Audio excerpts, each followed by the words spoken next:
are at Shelters by Jesus podcast, and we are so excited that you're with us, you're watching, you're listening, you're hitting subscribe, you're hitting like, you're sharing with your friends, because that brings money in. And if you want to help get people off the street, you go to sheltersbyjesus.com. If you'd like to give, it's $9. We'll get somebody off the street. We also have 4 books out written by the dumb hick from Skowhegan, me. And they have 2 prices, $10 are free. And you put your name and address right there and tell if you want books 1, 2, 3, or 4, all of them. We'll mail them right out to you. You also can call the office at 207-474-8833 and give them your name and address there, and they'll ship it. But the other thing you can do is get a tour. When you call that number, say, I'd like a tour, and you'll meet the residents. You'll see everything we have. And we're just excited about you being a part of this. So now, on to the podcast. All right. We want to welcome you to our podcast. So happy you guys continue to follow us. You know, you're making a difference. The last month we had 45,000 listening minutes because of you guys out there. You continue to subscribe and continue to listen. And I'm telling you, we're getting some great guests. I've got 2 on here tonight that we're going to be doing, and you are going to love them.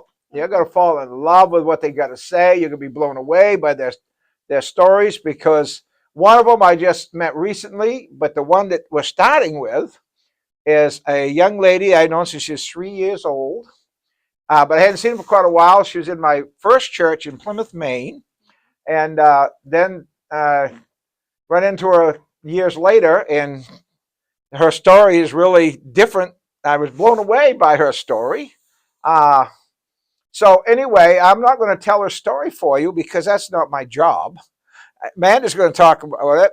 So first of all, your name is Amanda Ripton somebody now. What's your last name? It's Amanda Ripton. Yes. We go by Amanda Ripton. Well, good, because I know you better as Amanda Ripton. Me too. I saw it on there before as Amanda Ripton something on Facebook. I was married. So okay, so you went back to your maiden name. Yes, I did. All right, so we're just Amanda Ripton now. Same name you had when you were 3 years old when I first met you. Okay, so now life took a turn at some point. Where would you like to start and talk about how life changed for you? Well, that is a question that I had meditated on for a long time. I had found myself into the CRD program. Now, what is the CID program? Some of our listeners won't know. Yeah, it's at Calvary. It's a residential program for women that struggle with addictions of all forms and types, vices, eating to needle addiction, whatever it may be. I found myself there, court ordered in 2020. So what led you to get a court order to go to there? Well, you knew me as a child. Yeah. And no, your whole family. Yeah, the whole. Your dad and I are best of friends, yes, man. Yes. Life is a journey. There's a lot of trials and tribulations that happen in life that, I found myself in a very dark place at a very young age. And, you don't really look at life as, you live your life like, okay, so it's my life, my decisions, and you do as you do. But then when hardships come along, little by little, it's like seeds of like cancer that just spread, and they bring you to this very dark place throughout your life. And as things go on and you make poor decisions, whether they're justifiable at the time, you look back and you look and you can see where things had changed. Okay. So my journey started at a very young age. I allowed the voices of humans and people around me to shape me and form me into someone that I didn't really like or didn't know, being compared to and such. I had family issue that had happened as a young child that came out. You hear the critics and she's lying or this or that, and it's a rolling ball. So it wasn't like one thing did it. No, you're talking about this is like accumulation of time. Yeah, this is 32 years of trying to find. See, I was brought up in a church, and I would sit there and I didn't understand it. Like I heard it, I knew it, but I always just think back to like Paul, like he was serving a God that he thought he knew, and the whole time it was wrong. Right. Right. Right. So I think about that stuff. That's how my life was. Um, Good for me was just, I'd go out on the weekends and drinking and partying, and um, you know, you get into situations of suffer with a lot of abusive boyfriends and um, traumatic experiences, in and out of drug use from the moment I was like 17 or 18. I always had a vice that I fell on, and to cover pains of certain pains and certain pains. And then you go through this era of life where, like, oh, you're doing good. And then you fall back. Mm. I had many things that had happened, brain operation that got me back onto pills. And then um, this last downfall, I was 38 years old, and I suffered from depression and anxiety my entire life, on medications all the time. And, I, Now, I never knew that because as a child, you seemed one of the happiest little kids I ever saw. yeah, well, Adam and I were just kind of discussing that too. Like, I was always that person that had a smile on my face. You were. I just have You were just this cute little girl all the time. I have an energy about me that's, you know, people, I can just go into a room and make friends, and it's just Yeah. who I've So been. when you talk about anxiety, depression, I have a granddaughter that deals with that, and I didn't know it for years. She was dealing with it, and sometimes on the outside looking at people, they can hide it well. I did. And I was functioning at pretty much everything in my life. yep. It was masked very well. Mm. I, you know, After I had got married, had my kids, you think that life is great, life is good, and this is where you're supposed to be. Right. But things happen, and I found myself very much alone, back into this after my third child, uh, in a very deep depression, postpartum depression for sure. Um, and I was just at a broken place. Like, Mm. I had like searched for something my entire life that was fulfilling. Like, and I had looked and I had searched and I had opened businesses and I had done this and I had done that, and I moved here and I moved there, and nothing was fulfilling. Nothing.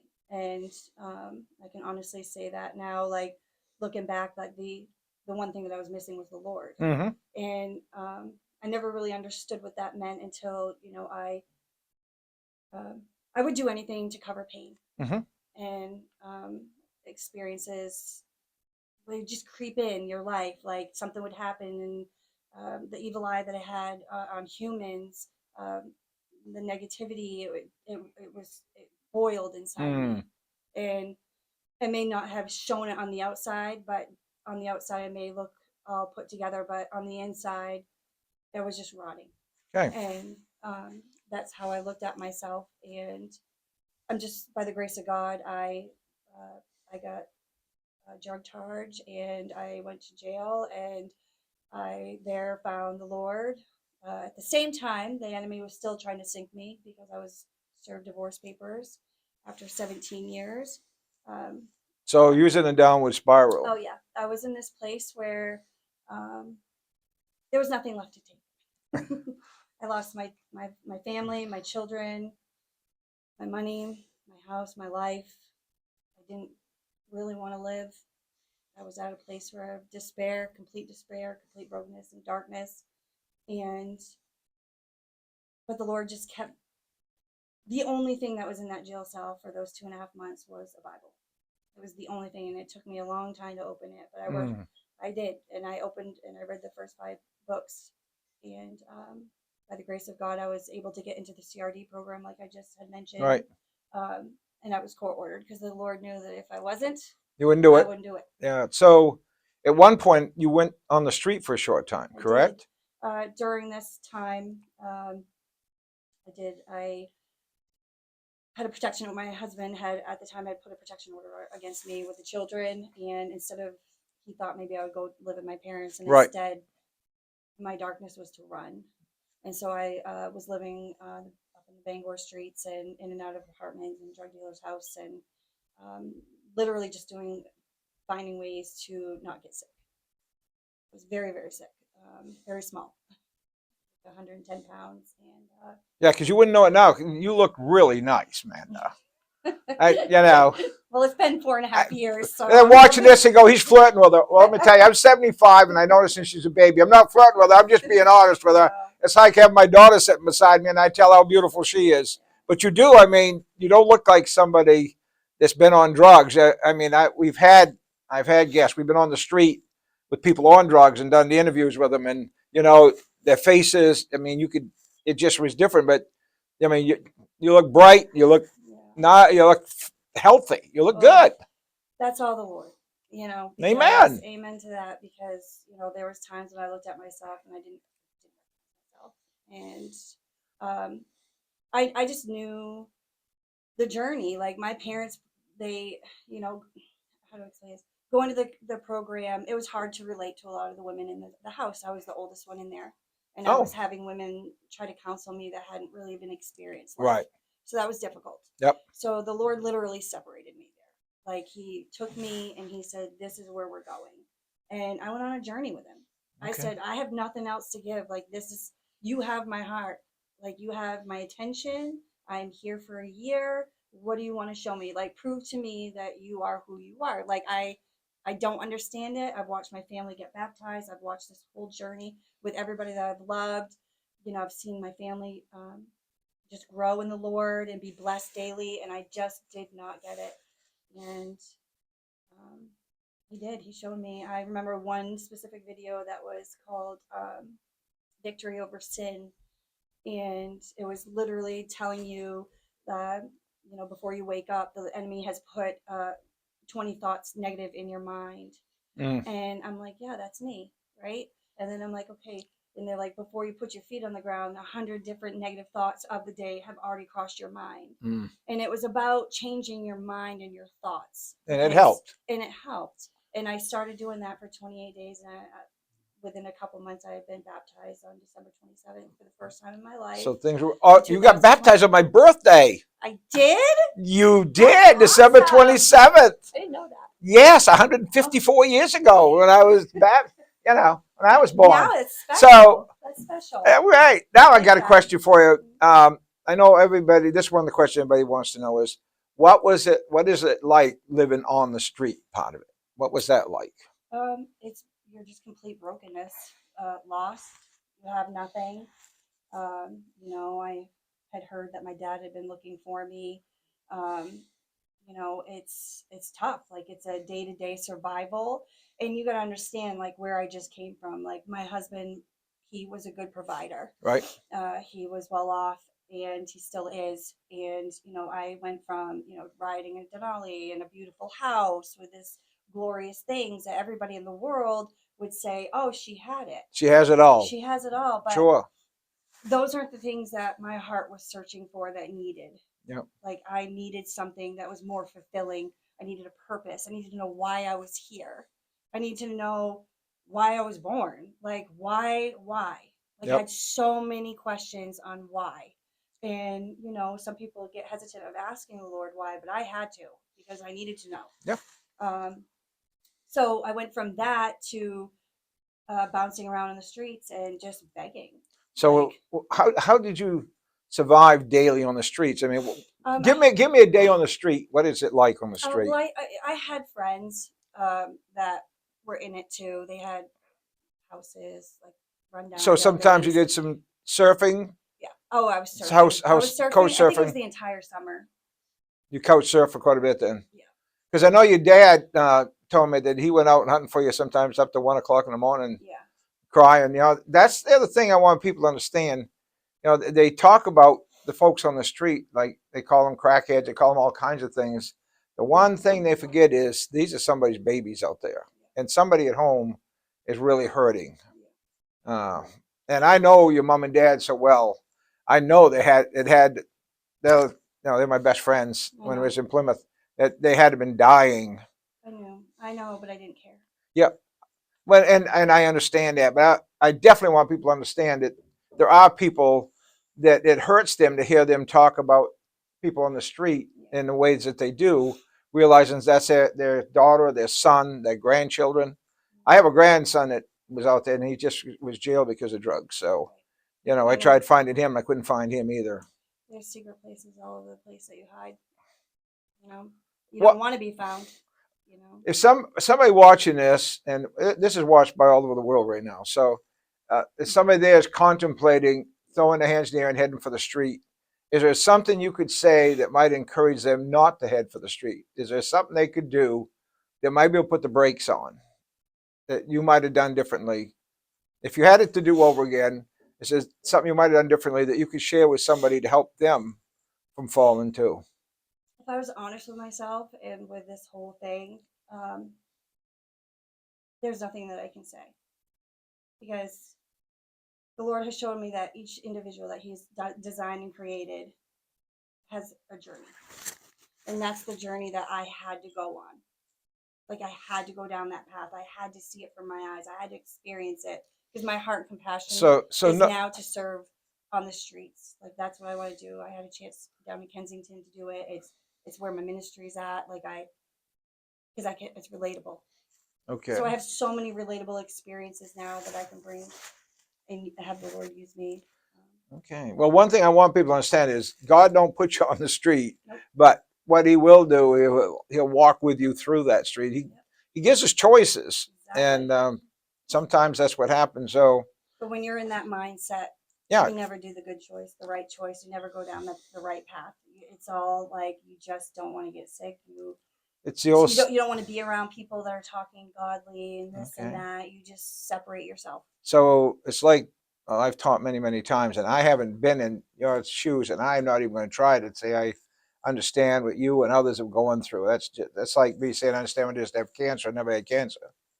But one thing I have seen, and I've dealt with so much in the 16 years we've run this, is change only comes for some people when they've hit the bottom, and there's absolutely no other direction for them to go. I know when people come to live here, we are the last resort Mm-hmm. because the last thing I want to do, like I said, you had a lot of people they throw religion and stuff. They don't want to hear about religion. They're out there, and so to go to a place, and one of the requirements is you have to go to church services twice a day, 7 days a week. Uh, I know if they come here and they're willing to do that, that they've reached the bottom, and that's when they can turn. And we see so many lives go the other way here and turn and come out of it. So I'm so excited to see you on this. I didn't even know you were going through all this, and your dad told me, your mom and dad. I visited them, and they asked us to pray for you a while ago, and they said that you were going down the streets, and I go, not Amanda. Now, last person in the world, not Amanda, but it just shows you we the only person we know is us. We don't know the other person, not fully. I can't imagine your mom and dad thinking you'd ever gone on the street because I can't picture my kids on the street, and I know it can happen to anybody. That's the other thing to be warned. But it can turn around, and I'm praying if people that are watching this, if you know somebody on the street, minister to them and realizing just because they're there today, don't mean they're going to stay there. Things can happen. They can change They can change. and come out of it. They can. So if we'd work harder at helping them change than condemning them, we'd be in a whole lot better situation when we kid. You develop a lot of compassion and empathy for humanity when you see yourself in this place and you've been there. It makes me cry when I think about it because the person that I am now is someone I have never recognized in my whole journey in life. And I'm very grateful that the Lord just allowed me to make these decisions to get to these places, to get to the bottom of the bottom for me in my life. And so I had nowhere else to look but up. Amen. And I had to stand up because there's just something inside of me, even as a child and going through journeys, and you get knocked down. How many times you get knocked down? How many times do you stand up? You know that? I know that, kid. kiddo. You get down, you get up. You get down. It's just who I am. Yep. And I didn't understand why I was created or I wanted to be down. Like, just take me. Yep. Right? I Like, got you. I don't want to do this anymore. I Yep. didn't know how to please anybody. I didn't know who I was. I allowed the opinions and judgments of people to just dilute and pollute me into someone that I didn't even recognize. I was dying from their rejection, of I grew up with a family that was athletes, and I was just never was good enough. Like you hear all these things. You were a And pretty it's good like, athlete. I was around watch you play ball. Don't say you didn't tell me you didn't have any well, I mean, athleticism because I my knew you. sister was better. Well, My other sister was look, better. Trish was world class. Yeah. All right. If you're telling me you weren't as good as Trish, well, 99.9% of the young ladies I could bring through here that play sports would go, I'm not as good as she was. All right. I mean, It's just it's just one of those things that when you're a child, you absorb every comment and every remark and everything. It affects you. It does affect you. Yep. And it's not even just that, it's just everything that's happened in life. You know, you give your heart to a man and they hurt you. Like it's just one of these things. Yep. It shaped me into somebody that I didn't recognize. So when trials and tribulations or hardships came my way, I didn't know how to handle them. I just reverted, and then I'd go to the drugs because the drugs made me feel good. I didn't want to feel anything. Like I enjoyed the drugs, like because I didn't want to feel anything. And I think about everything now, and it's like, and I know it probably hurts people for me to say this, but like I have no regrets. Even as I'm still here, sitting here today, still trying to get my kids to live with me. I have one so far out of the three, and I I wouldn't be the person that I am now had I not gone through all those things. And so I give all the thanks to the Lord on that one because, I lost a lot, but I gained everything. Well, everything. We're closing out, but you talked about you got one of your children back. One of them was the boy that went to the encampment and helped pass out clothes. He worked his rear end off for 2 hours plus with him and the other little boy. Adam's going to come on in a minute and give his testimony, and his son was one of them too. So what do you think of this ministry to the encampment we have in about 30-second blurb? I think it's great. It's beautiful. It's exactly what I want to instill in my children, to give and be compassionate to those that are less fortunate or find themselves in these situations. It's been put on my heart that to be a part of this ministry. I would love to continue to join this and bring my children up in this and be a servant of the Lord. Like that is my first ministry, is to my children. Okay. And so this is the best outlet. And I was so thankful that my mother had told me about it so I could be a part of it. And I know my son enjoyed it, and it's a great ministry, and you're doing the Lord's work, and it's so pleasing to be a part of. Well, thanks, Amanda. Well, those of you watching this, I hope you've been blessed. I hope you've been touched by it. I hope you learned something from it. As we go Shelters by Jesus Mobile to these encampments, we're going to people who've lost hope, a lot of them, and they've pretty much given up on life. And we can make a difference a little bit. You're going to hear from Adam in a minute, and he's going to share some of his experience on the streets with us as well.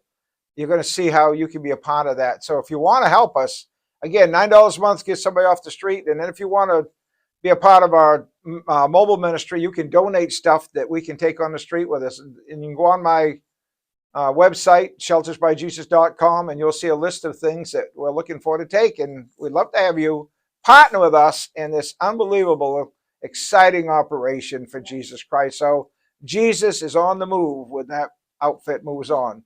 So anyway, until my next podcast, y'all come back now here.